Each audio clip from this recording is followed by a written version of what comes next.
नमस्कार। स्वागत है आपका मेरे चैनल प्लैनेट ऑफ टेल्स पर।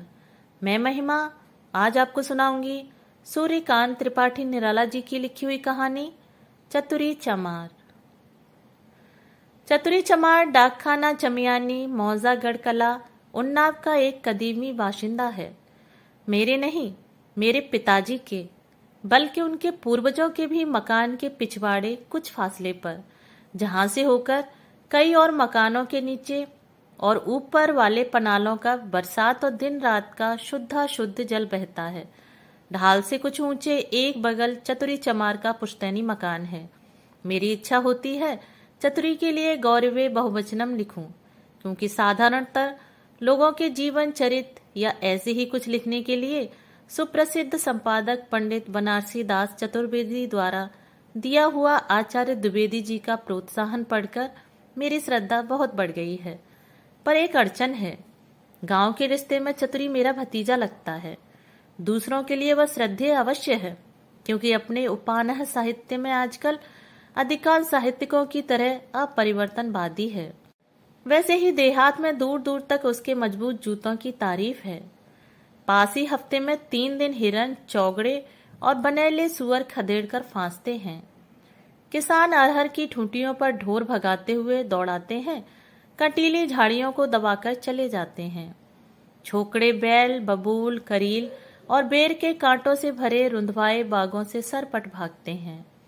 लोग जेंगरे पर मड़नी करते हैं। द्वारिका नाई न्योता बांटता हुआ 2 साल में 2000 कोस से ज्यादा चलता है। चतुरी के जूते अपरिवर्तनवाद के चुस्त रूपक जैसे टस से मस नहीं होते। यह जरूर है कि चतुरी के जूते जिला बांदा के जूतों से वजन में हल्के बैठते हैं। संभव है चित्रकूट के इर्द गिर्द होने के कारण वहां के चर्मकार भाइयों पर राम जी की तपस्या का प्रभाव पड़ा हो, इसलिए उनका साहित्य ज्यादा ठास हुआ। चतुरी वगैरह लखनऊ के नजदीक होने के कारण नवाबों के साये में आए हों। उन दिनों में गांव में रहता था। घर बगल में होने के कारण बैठे हुए ही मालूम कर लिया कि चतुरी चतुर्वेदी आदिकों से संत साहित्य का अधिक मर्मज्ञ है। केवल चिट्ठी लिखने का ज्ञान न होने के कारण एक क्रिया होकर भी भिन्न फल है। वे पत्र और पुस्तकों के संपादक हैं, यह जूतों का। एक रोज मैंने चतुरी आदि के लिए चरस मंगवाकर अपने ही दरवाजे बैठक लगवाई। चतुरी उम्र में मेरे चाचा जी से खुद छोटा होगा। कई घरों के लड़के बच्चे समेत चरस रसिक रघुपति पद नेहू लोद आदि के सहयोग से मजीरेदार डफलियां लेकर रात 8 बजे आकर डट गया। कबीर दास, सूरदास, तुलसीदास, पलटू दास आदि ज्ञात अज्ञात अनेकानेक संतों के भजन होने लगे। पहले मैं निर्गुण शब्द का केवल अर्थ लिया करता था। लोगों को निर्गुण पद है कहकर संगीत की प्रशंसा करते हुए सुनकर हंसता था। अब गंभीर हो जाया करता हूँ। जैसे उम्र की बाढ़ के साथ अक्ल बढ़ती है, मैं मचिया पर बैठकर भजन सुनने लगा। चतुरी आचार्य कंठ से लोगों को भूले पदों की याद दिला दिया करता। मुझे मालूम हुआ चतुरी कबीर पदावली का विशेषज्ञ है। मुझसे उसने कहा, काका, ये निर्गुण पद बड़े बड़े विद्वान नहीं समझते।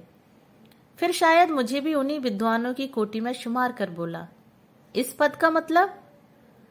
मैंने उतरे गले से बात काटकर उभरते हुए कहा, चतुरी आज गा लो, कल सुबह आकर मतलब समझाना। मतलब से गाने की तलब चली जाएगी। चतुरी खखाकर गंभीर हो गया। फिर उसी तरह डिटेक्ट करता रहा। बीच बीच में ओजस्विता लाने के लिए चरस की पुट चलती रही। गाने में मुझे बड़ा आनंद आया। ताल पर तालियां देकर मैंने भी सहयोग किया। वे लोग ऊंचे दर्जे के उन गीतों का मतलब समझते थे। उनकी नीचता पर यह एक आश्चर्य मेरे साथ रहा। बहुत से गाने आलंकारिक थे, वे उनका भी मतलब समझते थे। रात तक मैं बैठा रहा। मुझे मालूम न था कि भगत कराने के अर्थ रात भर गंवाने के हैं। तब तक आधी रात चरस भी खत्म हुई। नींद ने जोर मारा। मैंने चतुरी से चलने की आज्ञा मांगी। चरस की ओर देखते हुए उसने कहा, काका, फिर कैसे काम बनेगा? मैंने कहा, चतुरी, तुम्हारी काकी तो भगवान के यहाँ चली गई, जानते ही हो। भोजन अपने हाथ पकाना पड़ता है, कोई दूसरा मदद के लिए है नहीं। जरा आराम न करेंगे तो कल उठ न पाएंगे। चतुरी नाराज होकर बोला, तुम ब्याह करते ही नहीं, नहीं तो 13 काकी आ जाएं। हाँ वैसे ही तो। मैंने कहा, चतुरी, भगवान की इच्छा। दुखी हृदय से सहानुभूति दिखलाते हुए चतुरी ने कहा, काकी बहुत पढ़ी लिखी थी। मैंने हसार को कई चिट्ठियां उनसे लिखवाई हैं।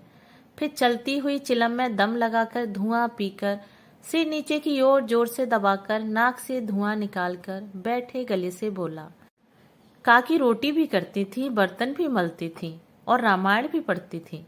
बड़ा अच्छा गाती थी काका, तुम वैसा नहीं गाते। बुढ़ऊ बाबा, मेरे चाचा, दरवाजे पर बैठते थे। भीतर काकी रामायण पढ़ती थी, गजलें और न जाने क्या क्या टिल्लाना गाती थी। क्यों काका? मैंने कहा, तुम लोग चतुरी गाओ, मैं दरवाजा बंद करके सुनता हूं। जगने तक भगत होती रही, फिर कब बंद हुई मालूम नहीं। जब आंख खुली तब काफी दिन चढ़ा आया था। मुंह धोकर दरवाजा खोला, चतुरी बैठा एकटक दरवाजे की ओर देख रहा था। कबीर पदावली का अर्थ उससे किसी ने नहीं सुना। मैंने सुबह सुनने के लिए कहा था, वह आया हुआ है। मैंने कहा, क्यों चतुरी, रात सोए नहीं? चतुरी सहज गंभीर मुद्रा से बोला, सोकर जगे तो बड़ी देर हुई, बुलाने की वजह से आया हुआ हूं। जिनमें शक्ति होती है अवैतनिक शिक्षक वही हो सकते हैं। मैंने कहा, मैं तैयार हूं, पहले तुम कबीर साहब की कोई उल्ट बासी तो सीधी करो। कौन सुनाऊं? चतुरी ने कहा, एक से बढ़कर एक हैं। मैं कबीरपंथी हूं काका, जहां गिरह लगती है साहब आप खोल देते हैं।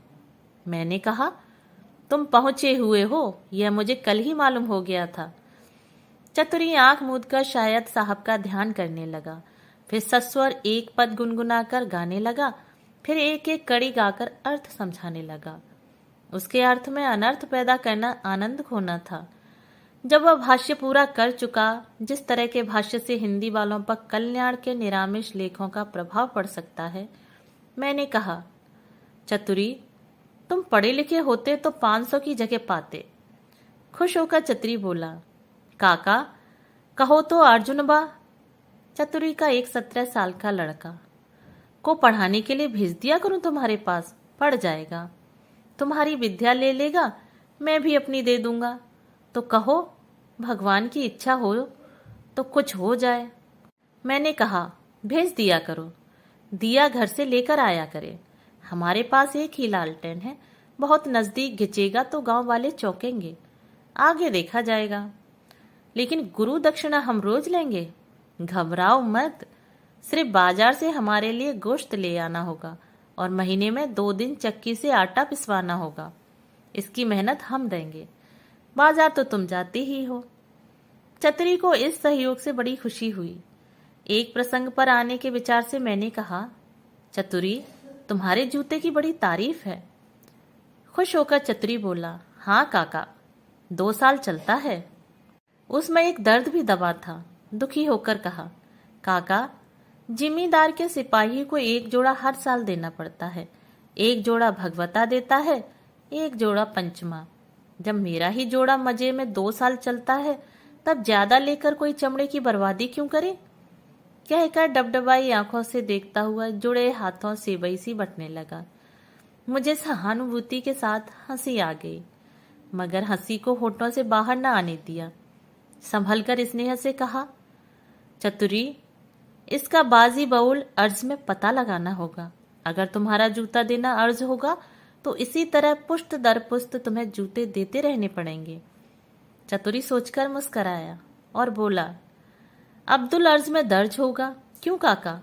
मैंने कहा, देख लो, सिर्फ 1 रुपया हक लगेगा। वक्त बहुत हो गया था, मुझे काम था। चतुरी को मैंने विदा किया। वह गंभीर होकर सिर हिलाता हुआ चला गया। मैं उसके मनोविकार पढ़ने लगा। वह एक ऐसे जाल में फंसा है जिसे वह काटना चाहता है। भीतर से उसका पूरा जोर उभर रहा है, जिसमें बार बार उलझकर रह जाता है। अर्जुन का आना जारी हो गया। उन दिनों बाहर मुझे कोई काम न था। देहात में रहना पड़ा, गोश्त आने लगा। समय समय पर लोध, पासी, धोबी और चमारों का ब्रह्म भोज भी चलता रहा। घृत पक व मसालेदार मांस की खुशबू से जिसकी भी लार टपकी, आप ही निमंत्रित होने को पूछा। इस तरह मेरा मकान साधारण जनों का अड्डा बल्कि हाउस ऑफ कॉमन्स हो गया। अर्जुन की पढ़ाई उत्तरोत्तर बढ़ चली। पहले पहले जब दादा, मामा, काका, दादी, नानी उसने सीखा तो हर्ष में उसके माँ बाप सम्राट पद पाए हुए को छापकर छलके। सब लोग आपस में कहने लगे, अब अर्जुन बा दादा दादी पड़ गया। अर्जुन अपने बाप चतुरी को दादा और माँ को दीदी कहता था। दूसरे दिन उसके बड़े भाई ने मुझसे शिकायत की। कहा, बाबा अर्जुन बा और तो सब पढ़ लिख लेता है पर भैया नहीं लिखता। मैंने समझाया कि किताब में दादी दादा से भैया की इज्जत बहुत ज्यादा है। भैया तक पहुंचने में उसे 2 महीने की देर होगी। धीरे धीरे आम पकने के दिन आए। अर्जुन अब दूसरी किताब समाप्त कर अपने खानदान में विशेष प्रतिष्ठित हो चला। कुछ नाजुक मिजाज भी हो गया। मोटा काम न होता था। आम खिलाने के विचार से मैं अपने चिरंजीव को लिवा लाने के लिए ससुराल चला गया। तब उसकी उम्र 9-10 साल की होगी। सोयम या चहुर्रुम में पड़ता था। मेरे यहाँ उसके मनोरंजन की चीज न थी। कोई स्त्री भी न थी कि जिसके प्यार से वह बहला रहता। पर 2-4 दिन के बाद मैंने देखा कि वह ऊबा नहीं। अर्जुन से उसकी गहरी दोस्ती हो गई। मैं अर्जुन के बाप के जैसा, वह भी अर्जुन का काका लगता था। यद्यपि उम्र में उससे 1.25 पट था, फिर भी पद और पढ़ाई में मेरे चिरंजीव बड़े थे। फिर यह ब्राह्मण के लड़के भी थे। अर्जुन को नई और इतनी बड़ी उम्र में उतने छोटे से काका को श्रद्धा देते हुए प्रकृति के विरुद्ध दमना पड़ता था। इसका असर अर्जुन के स्वास्थ्य पर 3-4 दिन में ही प्रत्यक्ष हो चला। तब मुझे कुछ मालूम न था। अर्जुन शिकायत न करता था। मैं देखता था जब मैं डाकखाना या बाहर गांव से लौटता हूं तो मेरे चिरंजीव अर्जुन के यहाँ होते हैं या घर ही पर उसे घेर कर पढ़ाते रहते हैं। चमारों के टोले में गोस्वामी जी के इस कथन को, मनहु मत गज गन निरख सिंह किसो नहीं चोप, वह कई बार सार्थक करते देख पड़े। मैं ब्राह्मण संस्कारों की सब बातों को समझ गया, पर उसे उपदेश क्या देता।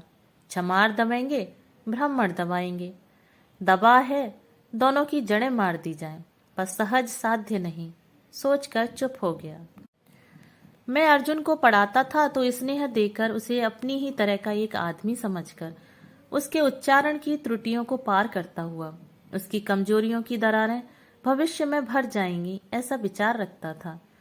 इसलिए उसमें कहाँ कहाँ प्रमाद है यह मुझे याद भी न था। पर मेरे चिरंजीव ने 4 ही दिन में अर्जुन की सारी कमजोरियों का पता लगा लिया और समय असमय मुझे घर बुलाकर मेरी गैर हाजिरी में उन्हीं कमजोरियों के रास्ते उसकी जीभ को दौड़ाते हुए अपना मनोरंजन करने लगे। मुझे बाद में मालूम हुआ। सोमवार मियागंज के बाजार का दिन था। गोश्त के पैसे मैंने चतरी को दे दिए थे। डाकखाना तब मगरायर था, वहां से बाजार नजदीक है।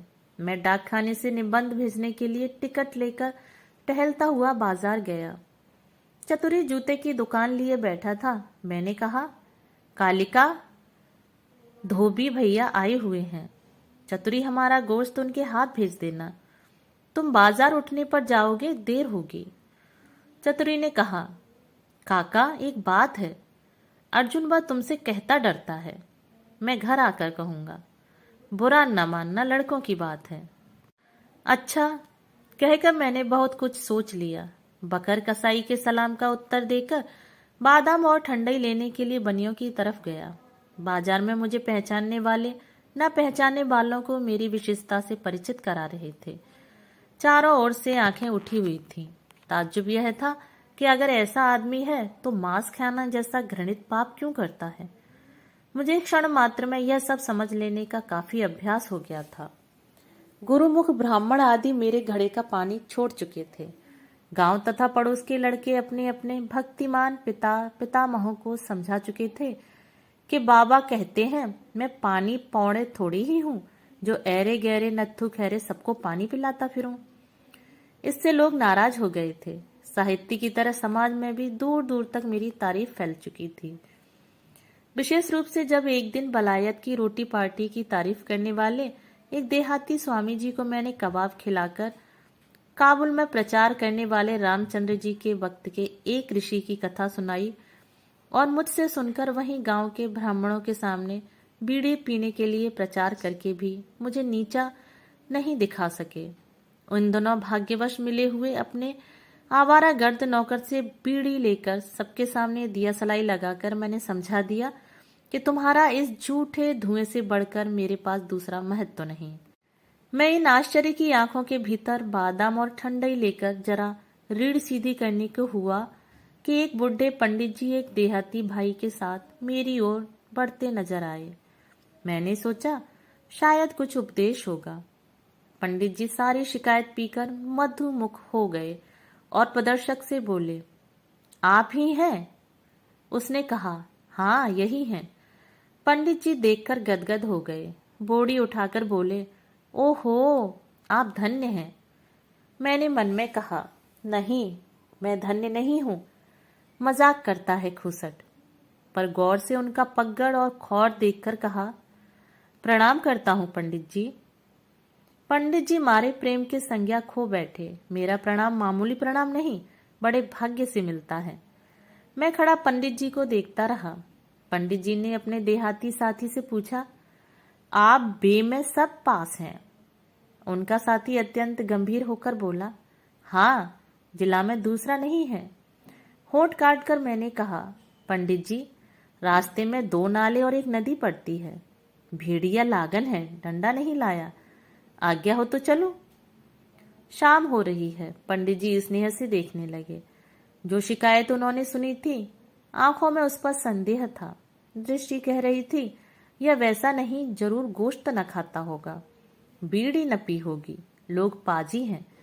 प्रणाम करके आशीर्वाद लेकर मैंने घर का रास्ता पकड़ा। दरवाजे पर आकर रुक गया।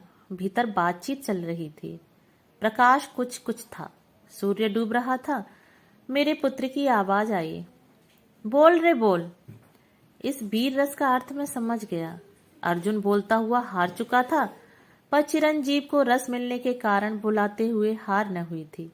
क्योंकि बार बार बोलना पड़ता था, इसलिए अर्जुन बोलने में उबकर चुप था। डांट कर पूछा गया तो सिर्फ कहा, क्या? वही गुण बोल। अर्जुन ने कहा, गुड़। बच्चे के अट्टहास से घर गूंज उठा। भरपेट हंसकर स्थिर होकर फिर उसने आज्ञा की, बोल गणेश। रोनी आवाज में अर्जुन ने कहा, गणेश। खिलखिलाकर हंसकर चिरंजीव ने डांटकर कहा, गड़ास गड़ास करता है, साफ नहीं कहना आता। क्यों रे, रोज दातौन करता है? अर्जुन अप्रतिभ होकर दबी आवाज में एक छोटी सी करके सिर झुकाकर रह गया। मैं दरवाजा धीरे से ढकेलकर भीतर खंबे की आड़ से देख रहा था।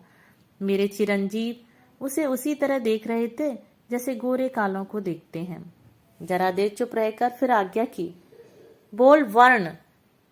अर्जुन की जान आ पड़ी। मुझे हंसी भी आई, गुस्सा भी लगा। निश्चय हुआ अब अर्जुन से विद्या का धनुष नहीं उठने का। अर्जुन वर्ण के उच्चारण में विवर्ण हो रहा था। तरह तरह के मुंह बनाने का आनंद लेकर चिरंजीव ने फिर डांटा, बोलता है या लगाऊं झापड़?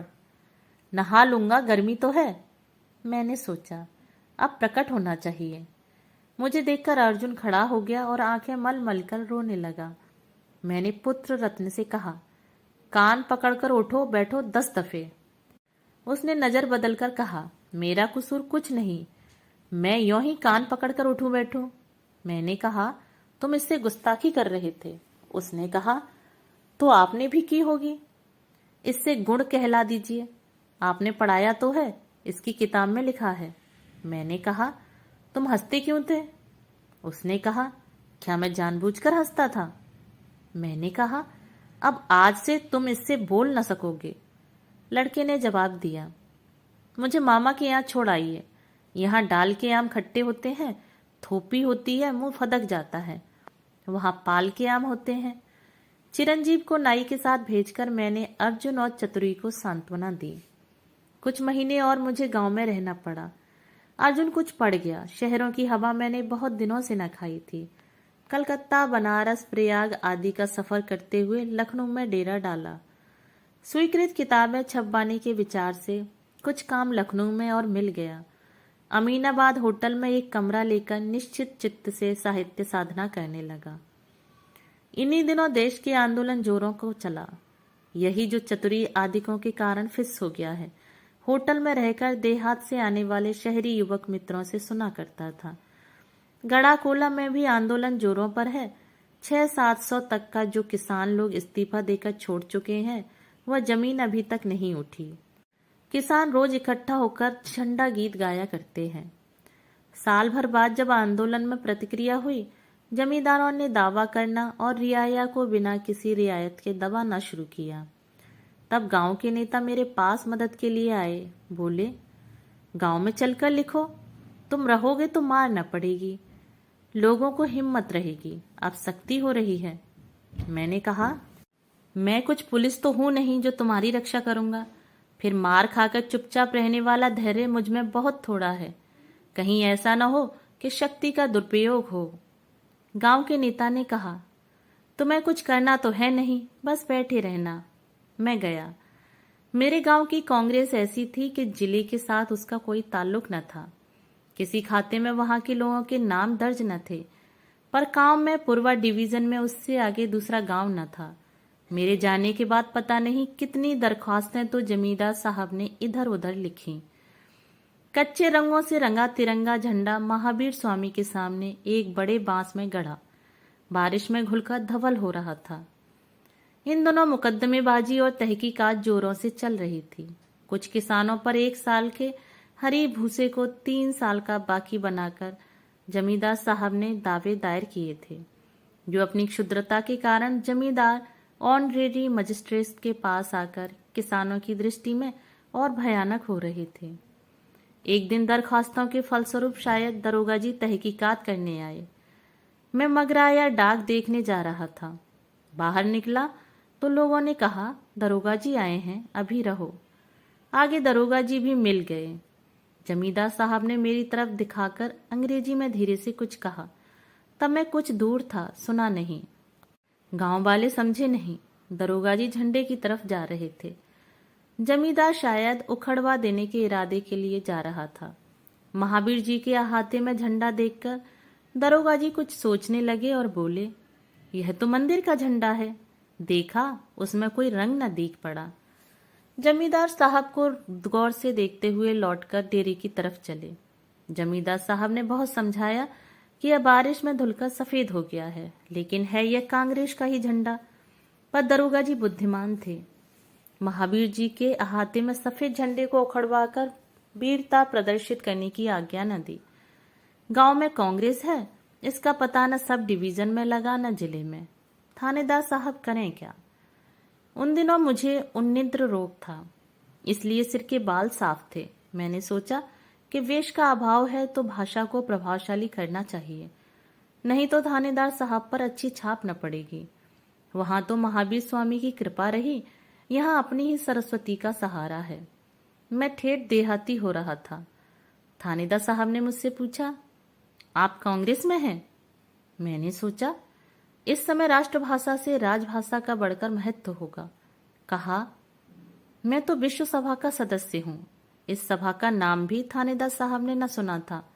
पूछा, यह कौन सी सभा है? उनके जिज्ञासा भाव पर गंभीर होकर नोबेल पुरस्कार पाए हुए कुछ लोगों के नाम गिनाकर मैंने कहा, ये सब उसी सभा के सदस्य हैं। थानेदार साहब क्या समझे वह जाने। मुझसे पूछा, इस गांव में कांग्रेस है? मैंने सोचा, युधिष्ठिर की तरह सत्य की रक्षा करूं तो असत्य भाषण का पाप न लगेगा। कहा इस गांव के लोग तो कांग्रेस का मतलब भी नहीं जानते। इतना कह के मैंने सोचा अब ज्यादा बातचीत ठीक न होगी। उठकर खड़ा हो गया और थानेदार साहब ने कहा, अच्छा मैं चलता हूं, जरा डाकखाने में काम है।